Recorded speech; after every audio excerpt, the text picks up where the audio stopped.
This Cow Dragons gameplay guide explains why the game is not playable without infantry. Because the moment infantry disappear, everything on the battlefield starts to breaking. And this is actually the balance on the battlefield. It's just people like it or not, we're going to need more and more infantry on the battlefield.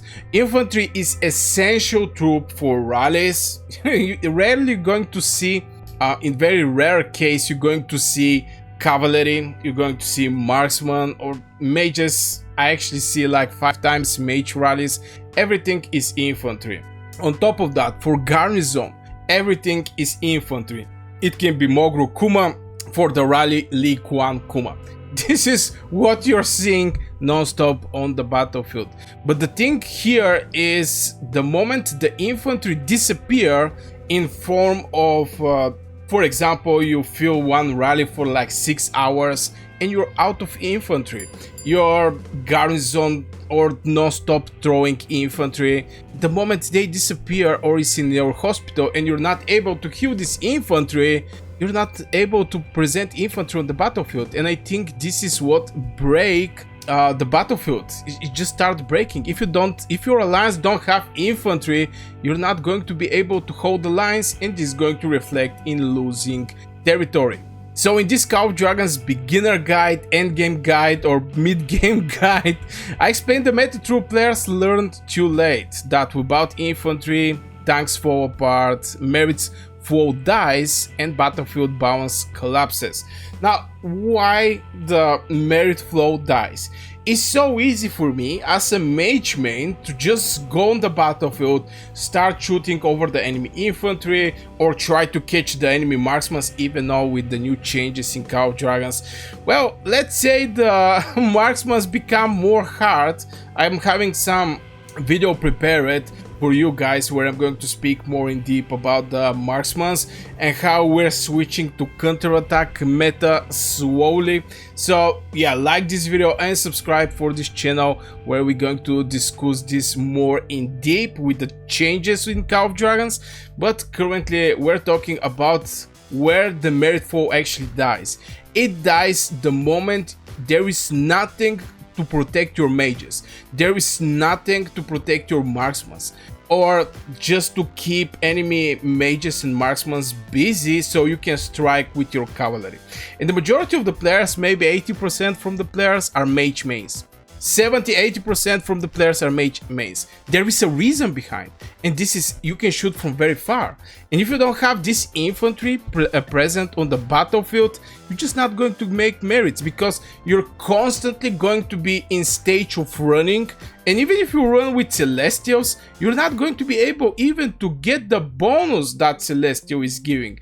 Like attack 5% as long the Legion has not moved for 4 seconds. You're going to non-stop moving on the battlefield, and I think this may reflect and end up as an issue for you to get a more merits. And from there, the whole battlefield is going to collapse.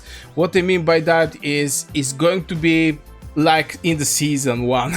In the season 1, people was not using infantry. There was no, how to say it, there was no tanks on the battlefield or front line, especially with the barricades. It was crazy for the infantry back in the days. But I strongly believe that the moment people lose their infantry, just the battlefield is going to collapse. That's why those Cow Dragons tips focus on the real troop economy, reality, and how losing infantry turn every fight into wasted resources instead of progress. And yeah, you're losing resources because your mages are more vulnerable. What I mean by that is if there is nothing to protect your mages, you're going to get more easy hit. There's going to be cavalry striking you, and this is going to cost you more resources because those mages have to get healed somehow. And on top of that is going to also hit your progress. So whoever have still infantry on the battlefield, they're just going to progress on the map. It is what it is. If you don't have infantry, your alliance cannot move forward, or basically you're going to start moving on the other side. The enemy is just going to take your territory. That's why I really hope with this some tips and tricks and explaining the meta that we're living right now in Call of Dragons, just to help the people don't waste the resources and don't waste their progress. That's why I always go with 4 mages and 1 infantry. I never go with 5 mages. It's extremely rare case when I go in the 5 mages.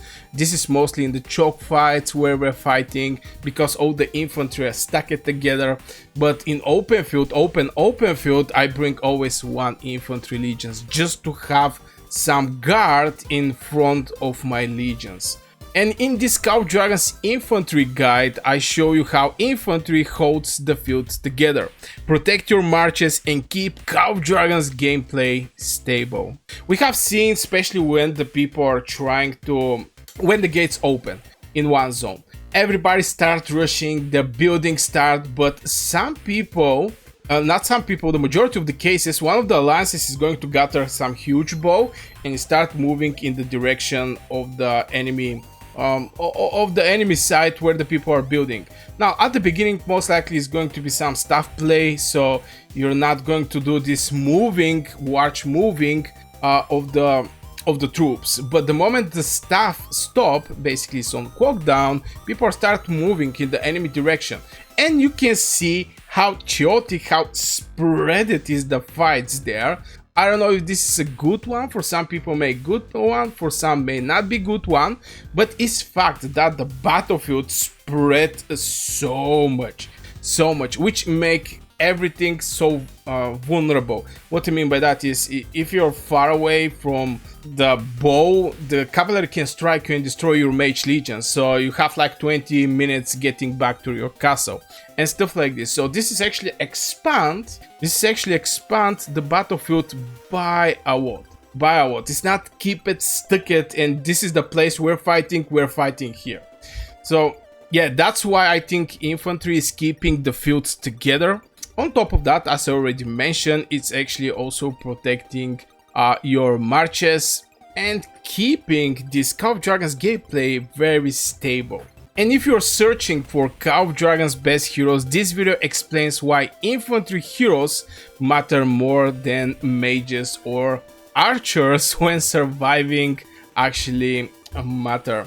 And you're going to see this thing more and more in this game, where people are just sending 1 infantry legion and they basically farm merits. They don't care that they're going to lose their infantry.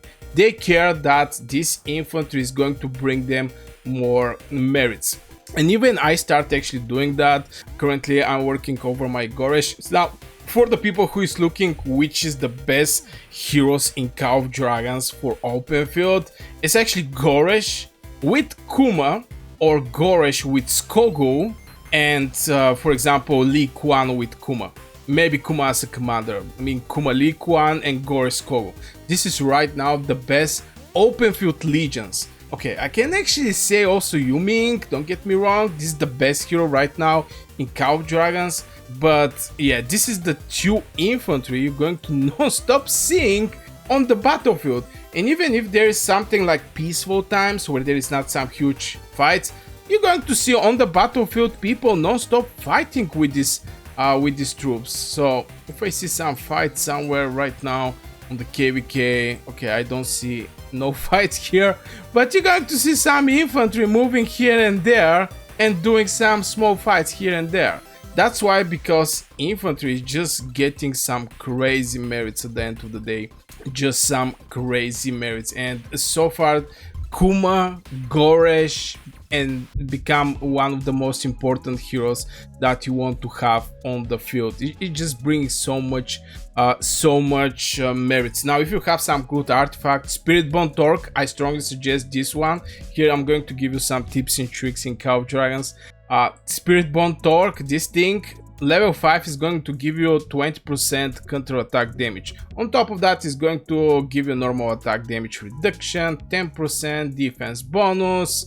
But yeah, this is actually the taunt. Now this is when you trigger actually the Spirit Bond Torque. Just the additional effect is like 20% more counter attack damage.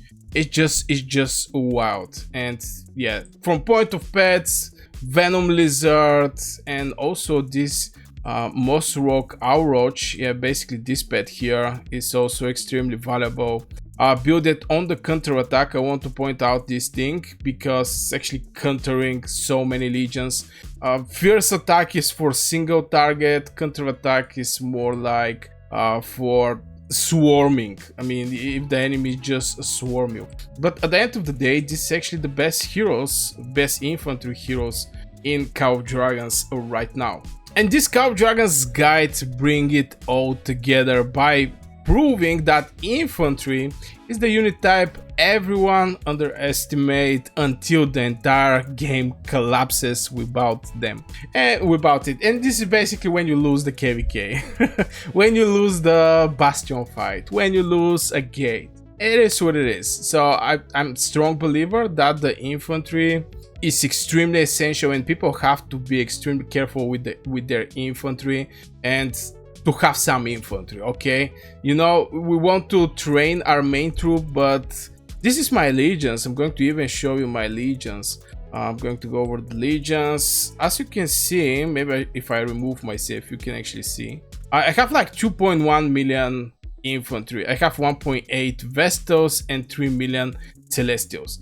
To be fair, 3 million Celestials is way too much, or it's actually good amount. Rest is going to be the rest time. The next time I training, or maybe greatest heights, is going to be infantry and cavalry. This is going to be my main focus. I'm not going to train any more mages. I just don't need that many mages. But yeah, it is what it is. Just wanted to point out in this video the importance of the infantry, how the KVK is basically collapsing if there is no infantry, how your kingdom can lose territory and all these things if you don't have prepared infantry. So yeah, this will be for this video, guys. I really hope you enjoyed. Don't forget to hit one like, subscribe, and see you in the next video.